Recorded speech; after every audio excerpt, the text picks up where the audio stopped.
ಓಂ ಸಾಯಿರಾಮ್. ನನ್ನ ಮುದ್ದಿನ ಮಗುವೆ, ನೀನು ಏನು ಮಾಡಬೇಕೆಂದು ನಾನು ಹೇಳುತ್ತೇನೆ. ಶಾಂತವಾಗು. ನನ್ನ ಮಾರ್ಗದರ್ಶನವನ್ನು ನಾನು ನೀಡುತ್ತಲೇ ಇರುತ್ತೇನೆ. ನನ್ನ ಸಂದೇಶಗಳು ನಿನಗೆ ಸಿಗುತ್ತಲೇ ಇರುತ್ತವೆ. ಮನಸ್ಸನ್ನು ಶಾಂತವಾಗಿಸು. ನನ್ನ ಸಂದೇಶಗಳನ್ನು ಕೇಳಿಸಿಕೊ. ಒಂದೊಂದಾಗಿ ನಿನಗೆ ಪರಿಹಾರಗಳೇ ಸಿಗುತ್ತವೆ.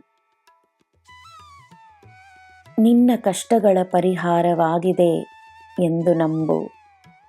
ನಿನ್ನ ಜೀವನದಲ್ಲಿರುವ ನಿನಗೆ ಸಂತೋಷವನ್ನು ನೀಡುವ ವಿಷಯಗಳಿಗೆ ದೇವರಿಗೆ ಕೃತಜ್ಞತೆಯನ್ನು ನೀಡು.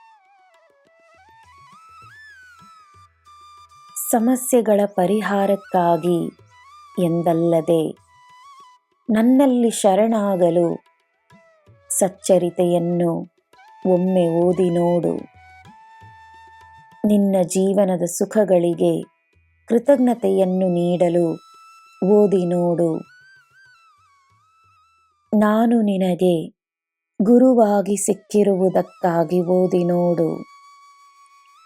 ನಿನ್ನ ಕಷ್ಟಗಳನ್ನು ಮರೆತು ನನ್ನಲ್ಲಿ ಒಂದಾಗಲು ಓದಿ ನೋಡು. ನನ್ನ ಪವಾಡ ಸ್ವತಃ ನೀನೇ ಎಂದು ನಂಬು. ನಿನ್ನಂತಹ ಪವಾಡವನ್ನು ನಡೆಸಿರುವ ನನಗೆ ನಿನಗೋಸ್ಕರ ಪವಾಡಗಳನ್ನು ನಡೆಸುವುದು ಕಷ್ಟವೇ? ಚಿಂತೆಗಳನ್ನು ಬಿಡು. ನಿನಗೋಸ್ಕರ ಒಳ್ಳೆಯದನ್ನೇ ಬಯಸುವವರು, ನಿನ್ನ ಪ್ರೀತಿಗೋಸ್ಕರವೇ ಕಾದುಕೊಂಡಿರುವ ನನ್ನ ಮಕ್ಕಳ ಮನಸ್ಸಿಗೆ ನಿನ್ನಿಂದ ನೆಮ್ಮದಿಯುಂಟಾಗಲಿ. ನಿನಗೆ ನನ್ನ ಆಶೀರ್ವಾದ ಸದಾ ಇರುತ್ತದೆ. ನಿನ್ನಿಂದ ಎಲ್ಲ ಸಾಧ್ಯ.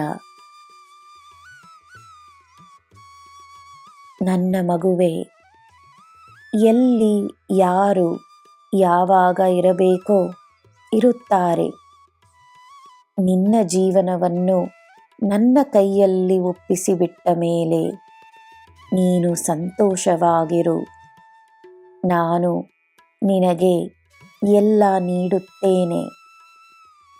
ನಿನ್ನ ಮನಸ್ಸಿಗೆ ನೆಮ್ಮದಿಯನ್ನು ತರುತ್ತೇನೆ.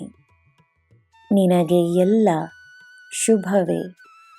ಜೈ ಸಾಯಿರಾಮ್.